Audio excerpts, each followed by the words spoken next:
अस्सलाम वालेकुम, मैं शाहिद फरूक। ਤੁਸੀਂ ਦੇਖ ਰਹੇ ਹੋ ਜੀ ਪੰਜਾਬ ਦਾ ਕਿਸਾਨ। ਸਾਡੇ ਚੈਨਲ ਨੂੰ ਸਬਸਕ੍ਰਾਈਬ ਕਰੋ ਤੇ ਬੈਲ ਆਈਕਨ ਨੂੰ ਪ੍ਰੈਸ ਕਰੋ। ਔਜ਼ੁ ਬਿਲਲਾਹਿ ਮਿਨਸ਼ ਸ਼ੈਤਾਨਿਰ ਰਜੀਮ, ਬਿਸਮਿਲ੍ਲਾਹਿਰ ਰਹਿਮਾਨਿਰ ਰਹੀਮ।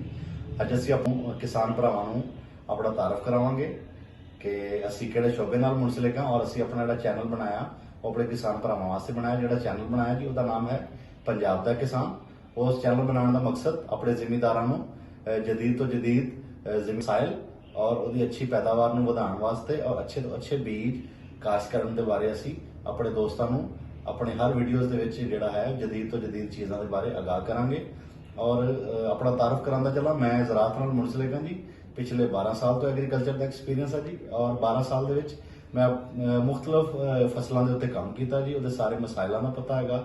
ਉਹਦੇ ਜਿਹੜਾ ਜਦੀਦ ਤੋਂ ਜਦੀਦ ਜ਼ਰਾਅਤ ਚੱਲ ਰਹੀ ਹੈ, ਟਨਲ ਫਾਰਮਿੰਗ ਚੱਲ ਰਹੀ, ਉਹਦੇ ਬਾਰੇ ਵੀ ਇਨਫੋਰਮੇਸ਼ਨ ਦੇਵਾਂਗੇ ਆਪਣੇ ਦੋਸਤਾਂ ਨੂੰ। ਤੇ ਸਾਡੀ ਵੀਡੀਓ ਨੂੰ ਤੁਸੀਂ ਦੇਖੋਗੇ ਤੇ ਇਸ ਵੀਡੀਓ ਦੇਖਣ ਨਾਲ ਤੁਹਾਡੇ ਮਸਾਇਲ ਕਮ ਤੋਂ ਕਮ ਹੋਣਗੇ, ਤੁਹਾਡੀ ਪੈਦਾਵਾਰ ਅੱਛੀ ਹੋਏਗੀ। ਔਰ ਜਿਹੜਾ ਅੱਜ ਦਾ ਟਾਈਮ ਚੱਲ ਰਿਹਾ ਇਹਦੇ ਵਿੱਚ ਸਾਡੇ ਕਿਸਾਨ ਨੂੰ ਆਪਣੀ ਪੈਦਾਵਾਰ ਵਧਾਉਣਾ ਅਹਿਮ ਹੋ ਗਿਆ ਹੈ। ਪੈਦਾਵਾਰ ਵਧਾਵਾਂਗੇ ਤੇ ਸਾਡਾ ਸਰਵਾਈਵਲ ਹੈ। ਅਗਰ ਪੈਦਾਵਾਰ ਨਹੀਂ ਵਧਾਵਾਂਗੇ ਤਾਂ ਸਾਡੇ ਵਾਸਤੇ ਬੜੇ ਸਾਰੇ ਮਸਾਇਲ ਹੋਣਗੇ, ਕਿਉਂਕਿ ਅੱਛਾ ਜ਼ਿਮੀਂਦਾਰਾ ਇੱਕ ਬਿਜ਼ਨਸ ਹੈ ਔਰ ਬਿਜ਼ਨਸ ਹਮੇਸ਼ਾ ਉਹੀ ਅੱਛਾ ਹੁੰਦਾ ਜਿਹੜਾ ਥੋੜਾ ਖਰਚਾ ਕਰਕੇ ਆਪਣੀ ਪੈਦਾਵਾਰ ਜ਼ਿਆਦਾ ਲਈ ਜਾਵੇ। ਅਸੀਂ ਆਪਣੇ ਕਿਸਾਨ ਭਰਾਵਾਂ ਨੂੰ तमाम ਫਸਲਾਂ ਦੇ ਬਾਰੇ और तमाम सीड्स के बारे और तमाम ਜਿਹੜਾ ਹੈ ਉਹ ਮੌਜੂਦਾ ਸੂਰਤ ਹਾਲ ਦੇ ਬਾਰੇ ਅਸੀਂ ਆਪਣੇ ਜ਼ਿਮੀਂਦਾਰ ਭਰਾਵਾਂ ਨੂੰ ਆਪਣੀ ਮੁਖਤਲਿਫ ਵੀਡੀਓਜ਼ ਦੇ ਅੰਦਰ ਜਿਹੜਾ ਹੈ ਉਹ ਸਾਰੀ